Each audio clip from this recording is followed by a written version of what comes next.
Baik hadirin wal hadirat Bapak Ibu rahimakumullah.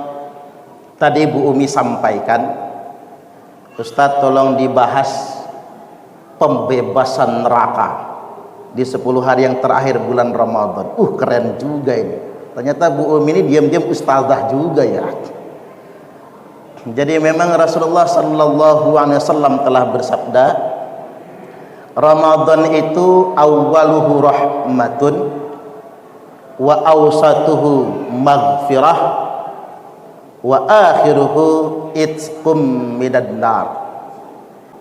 Ramadan itu kata Nabi awalnya adalah rahmat, sudah berlalu rahmatnya 10 hari yang pertama, wa awsatuhu maghfirah, tengah-tengahnya adalah ampunan. Nah, ini kita pertengahan yang baru saja berlalu kemarin, itu adalah fase ampunan. Kayaknya sini, kayaknya baru nih, kayaknya kita ini sudah diampuni semua dosa-dosa. Allahumma amin. Kira-kira kita ini banyak dosa nggak Bapak Ibu?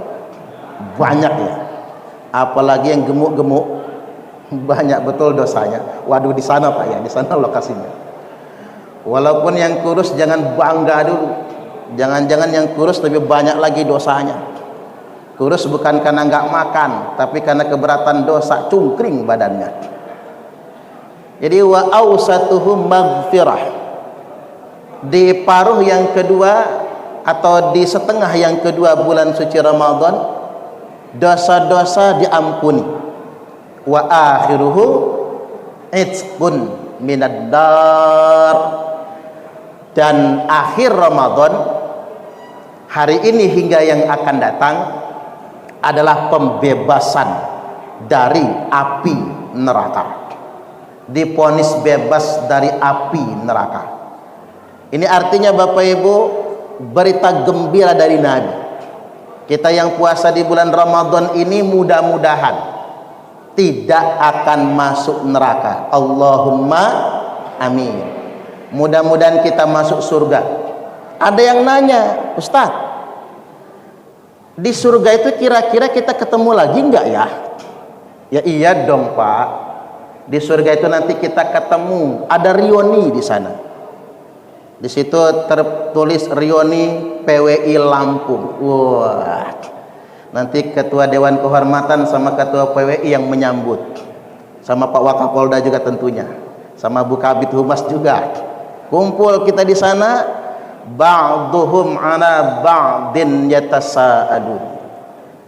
Sebagian mereka dengan sebagian yang lain akan ngobrol di surga, saling bertegur sapa, saling berdiskusi di surga itu. Sampai-sampai ada yang nanya, kawan kita si fulan mana? Nggak tahu, nyangkut kali di neraka, belum masuk dia sampai sekarang. Ada diskusi, ada dialog sedemikian rupa. Dan segala di surga itu menjadi ada. Di surga itu bukan cuman air putih, segala jenis minuman ada, kopi ada, kopi Lampung barangkali. Bahkan mohon maaf, di surga itu minuman keras juga ada whisky, ada anggur pigur, ada semua itu halal di surga itu. Narkoba aja halal. Jadi kalau bapak-bapak pengen betul nyabu, sabar nunggu di surga Pak. Di surga nanti ada sabu-sabu. Perkara yang haram di dunia halal di surga, termasuk minuman keras. Itu Al-Quran itu. Minuman keras itu halal di surga. Termasuk juga ada yang nanya, Ustaz, kira-kira di surga ada rendang babi nggak? Ada, kata saya. Rendang babi ada semua. Segala sesuatu yang terlarang diperbolehkan. Ini tentunya salah satu hadiah bagi orang yang berpuasa di bulan suci Ramadan.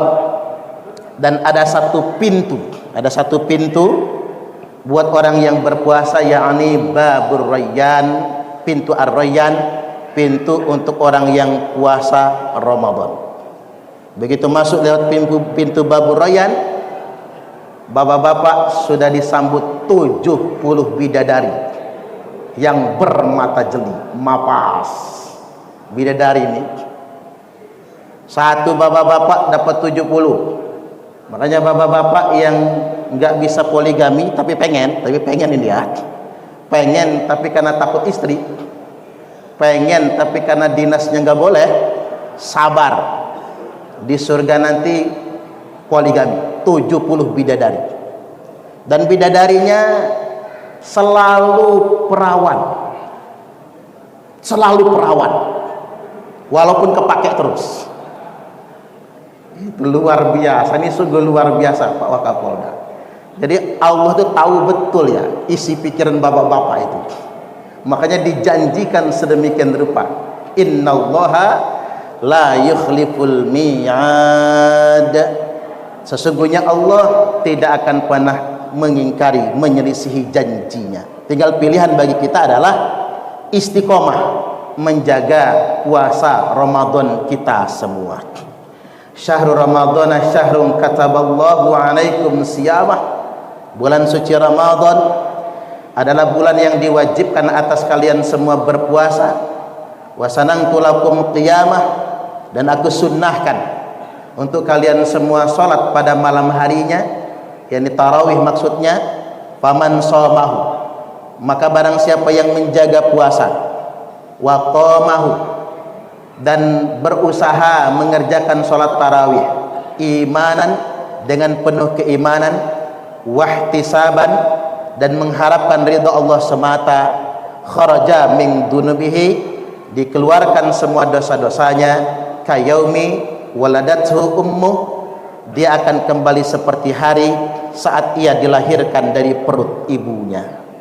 Nah, program kita di 10 hari yang terakhir bulan suci Ramadan ini, selain meningkatkan ubudiyah, hablum minallah, jangan lupa aspek hablum minannas. Makanya ada bayar zakat fitrah.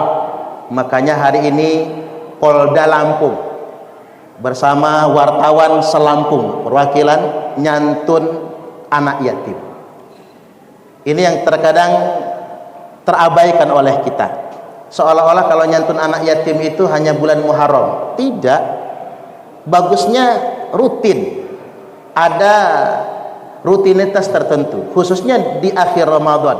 Karena ada cerita begini, Nabi usai sholat Idul Fitri, begitu Nabi hendak pulang ke rumah, di luar ketemu sekerumunan anak-anak yang sedang main. Ada satu anak nangis sesunggukan, nangisnya menjadi-jadi. Kemudian Nabi bertanya, "Ngapa kamu nangis?" Jawab anak ini, "Bapakku mati." Anak yatim ini. "Bapakku mati fi ghazwati ma'a Rasulillah sallallahu alaihi wasallam." Gugur di medan tempur saat berjuang bersama Rasulullah sallallahu alaihi wasallam. Dia enggak tahu yang bertanya ini Rasulullah. "Lalu ibuku kawin lagi," kata dia. "Makanya aku nangis." Makanya buat ibu-ibu kalau ditinggal mati suami, baiknya nggak usah kawin lagi lah. Kasihan anak-anak tuh. "Ibuku mati," kata dia, "kawin lagi. Nah, bapak tiriku menghabiskan harta bapak, sedangkan aku terlantar." "Ya sudah," kata Nabi, "saya mau tanya sama kamu. Kamu mau punya ayah Rasulullah?" "Mau dong," kata dia. "Punya ibu Aisyah, punya kakak perempuan Fatimah, punya paman Ali, punya adik Hasan dan Husain? Kalau mau," kata Nabi, "ikut saya." Betapa kagetnya si yatim ini, yang mengajaknya adalah Rasulullah sallallahu alaihi wasallam itu sendiri. Oleh Nabi dikasih makan yang enak-enak, dikasih santunan, dibelikan baju baru. Itulah kisahnya Nabi memberikan baju baru untuk anak yatim pada hari raya Idul Fitri. Diberikan baju baru, selesai dipakaikan, selesai dikasih makanan jajanan, si anak yatim lari keluar rumah senang riang gembira. Kata teman-temannya, "Keren amat kamu. Ini baju dari mana?" "Dibelikan ayahku." "Loh, ayahmu kan sudah mati." "Ayahku sekarang Rasulullah sallallahu alaihi wasallam. Ibuku adalah Aisyah, kakak perempuanku adalah Fatimah, pamanku adalah Ali, adekku Hasan dan Husain." Luar biasa. Kata teman-temannya yang lain, "Coba bapak kami mati juga ya. Iri yang lain. Nah artinya Bapak Ibu, Nabi sedang mengabarkan kepada kita tentang kegembiraan anak yatim adalah kabar surga. Siapapun kita yang bisa menghadirkan kegembiraan kepada anak yatim, itu adalah kabar dari surga, bahwasanya kita mudah-mudahan akan menjadi bagian penghuni surga. Coba lihat anak kita yang berjejer 5 tadi Bapak Ibu, perwakilan. Senang betul dan nenteng amplop itu. Jangan-jangan itu sudah ada yang dibuka itu ya, jangan-jangan itu. Saking nggak sabarnya dia. Ini bukan tentang berapa nilai bingkisan, bukan. Yang berhitung berapa nilai bingkisan itu orang dewasa seperti kita. Ini isinya sekian gitu. Kalau anak-anak itu bukan tentang isinya. Betapa dia merasa ada yang peduli dengannya. Ayah saya sudah mati, tapi masih banyak yang sayang sama saya. Ibu saya sudah nggak ada, tapi masih banyak yang perhatian dengan saya. Rasa gembira ini adalah kegembiraan surga, adalah kegembiraan Allah Subhanahu wa Ta'ala juga. Kalau ingin membuat Allah tertawa dan tersenyum, buatlah anak yatim tertawa dan tersenyum. Maka wajar kalau Nabi bersabda, ana wa kafilul yatim, saya kata Nabi dan yang nyantun anak yatim fil jannati, nanti di dalam surga, hakada, seperti 2 jari ini. Ini untung sudah selesai pilpres Pak. Kalau belum selesai pilpres nggak enak ngode begini. Seperti 2 jari ini, Nabi memberi isyarah dengan jari telunjuk dan jari tengah, tapi tidak dirapatkan, tapi agak direnggangkan. Artinya yang nyantun anak yatim itu di surganya tetanggaan dengan Nabi. Tinggal kita milih aja Bapak Ibu. Di surga nanti kira-kira kita ini mau tetanggaan sama Nabi atau sama almarhumah Jupe. Tahu Jupe enggak? Jangan-jangan wartawan enggak tahu Jupe ya. Julia Perez. Ya kalau tetanggaan sama Nabi tergaransi masuk surga, pasti itu Pak. Tapi kalau tetanggaan sama Jupe, wallahu a'lam. Kalau Jupe-nya masuk surga, senang kita masuk surga. Tapi kalau Jupe masuk neraka, Jupe mah enak Pak. Dikejar api neraka nyanyi dia. Is oke wae aku rapopo. Nah kita gosong kita mah. Walaupun saya ini nggak mau berburuk sangka sama orang yang sudah meninggal Bapak Ibu, almarhumah Jupe. Jangan-jangan, mohon maaf ini Pak, jangan-jangan Jupe masuk surga. Nanti kaget lah kalau wartawan ketemu Jupe di surga. Begitu masuk surga ketemu Jupe, kaget. Nah kamu Jupe? Iya mas, gua Jupe, kata dia. Mulai wartawan mikir harus dibuat berita nih, Jupe masuk surga soalnya. Mulai dicari informasinya, gimana Mbak ceritanya Anda bisa masuk surga? Ya iyalah kata Jupe, surga kan bukan punya gua, punya Allah. Ceritanya begini, saya kan sakit kata Jupe, sakit parah, berobat sampai luar negeri, harta habis, rambut rontok habis, nggak mampu lagi berobat, pulang ke tanah air. Lagi di rumah didatengin malaikat. Jupe kata malaikat, ada apa Kak?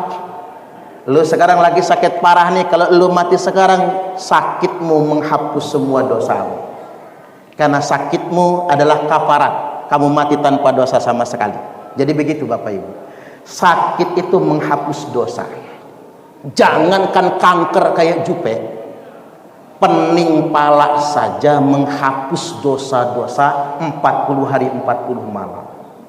Makanya kalau bisa sekurang-kurangnya kita ini sebulan sekali sakit pala, terutama tanggal tua, terutama ya, itu menghapus dosa 40 hari 40 malam. Kalau nggak kuat sakit palanya, antum aja mah bodrek, paramek, oskadon, apa yang cocok.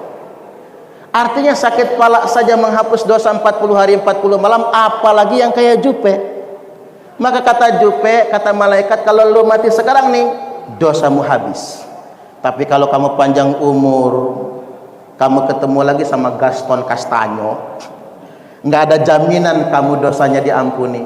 Apa kata Jupe? Ya udahlah, kalau begitu matiin aja gua sekarang. Dicabut nyawa Jupe, mati tanpa dosa, karena sakitnya menghapus dosa-dosa.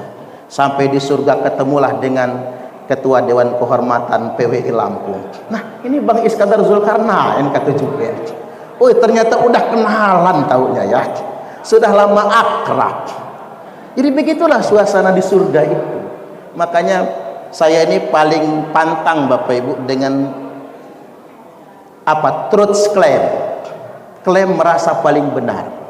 Apalagi merasa sudah ngapling surga. Woi, kelompoknya dewek yang iman, yang lain kafir semua. Kelompoknya dewek yang sunnah, yang lain bid'ah semua. Paling pantang. Karena apa? Boleh jadi orang yang buruk di mata kita, Allah ridho kepadanya. Boleh jadi yang kayak malaikat, janggutnya aja sampai udel Pak, saking panjangnya. Belum tentu masuk surga. Lihat, Zulkhuwaisirah, Abdurrahman bin Muljam, hafal Quran 30 juz, tapi Nabi katakan kilabun nar, anjing-anjing neraka. Mengapa dia dikatakan anjing neraka? Satu, karena dia suka mengkafirkan orang yang beda dengan dia. Yang kedua, dia melawan pemerintah yang sah, membunuh Khalifah Ali karramallahu wajhah. Yang ketiga, dia mudah sekali menghalalkan darah orang lain. Mau sampai buka, tinggal buka jam berapa ya Pak? 5 menit lagi ya. Ada kadang ini Pak Wakapolda saya nyebut tentang Zulkhuwaisirah, saya minta waktu 2 menitan lah, pas mepet sampai berbuka ya. Begini Bapak Ibu, Zulkhuwaisirah tersebut dalam hadis-hadis sahih. Kelompoknya Abdurrahman bin Muljam. Ini saya sama Pak Nowo yang suka bahas ini, Intelkam. Kerjaan saya sama Pak Nowo tuh bahas-bahas begini nih, deradikalisasi. Jadi begini Bapak Ibu, Abdurrahman bin Muljam itu hafal Quran 30 juz. Jadi jangan heran Pak, sholat tahajud tiap malam, jidatnya nganti kapalan Bapak Ibu. Tapi Nabi katakan dia kilabunar, anjing neraka. Ya itu tadi, karena dia menjadi teroris. Itulah Nabi bersabda, yakhruju qaumun min ummati, waspada, hati-hati, dan tolong wartawan, kawan-kawan media, yuk bareng-bareng kita beritakan, kita informasikan ini. Akan keluar sekelompok orang di akhir zaman, di kalangan umatku sendiri, kata Nabi. Yaqra'unal Qur'an, mereka semua fasih-fasih membaca Al-Quran. Laisa qira'atukum ila qira'atihim bisyai', di mana bacaan Quran kalian tidak ada apa-apanya dibandingkan dengan bacaan Quran mereka. Wala sholatukum ila sholatihim bisyai', salat kalian tidak ada apa-apanya dibandingkan dengan salat mereka. Wala siyamukum ila siyamihim bisyai', puasa kalian tidak ada apa-apanya dibandingkan dengan puasa mereka. Yahkiru ahadukum amalahu min amalihim, salah seorang di antara kalian akan minder kalau membandingkan kesolehan dengan kesolehan mereka. Tapi jangan pernah minder, kata Nabi. Fa idza kharaju faqtuluhum, kalau aliran itu sudah keluar harus berani, perangilah mereka. Kepolisian Negara Republik Indonesia memerangi dengan penegakan hukum. Wartawan memerangi dengan pemberitaan. Jangan sampai, mohon maaf ya Pak, wartawan memberitakan justru menyudutkan aparat penegak hukum yang nangkepin teroris. Jangan sampai itu. Kiai, ustadz, mubalik kayak saya ini, tugasnya adalah mencerdaskan umat. Mereka memang tampak soleh, mereka memang tampak bertakwa, tapi apa yang mereka lakukan salah, baik di mata negara maupun berdasarkan ajaran agama. Baik, segitu aja. Mudah-mudahan di surga kita ketemu Jupe. Allahumma amin. Asal jangan ketemu dalam neraka, pokoknya ketemu dalam surga. Itu saja Bapak Ibu. Mudah-mudahan ini semua bermanfaat dan kita akhiri dengan berdoa. Kami adalah Laskar Sabilillah, pecinta Wali Songo dan para anbiya, pewaris peradaban Islam di Nusantara hingga berkibar bangsa Indonesia.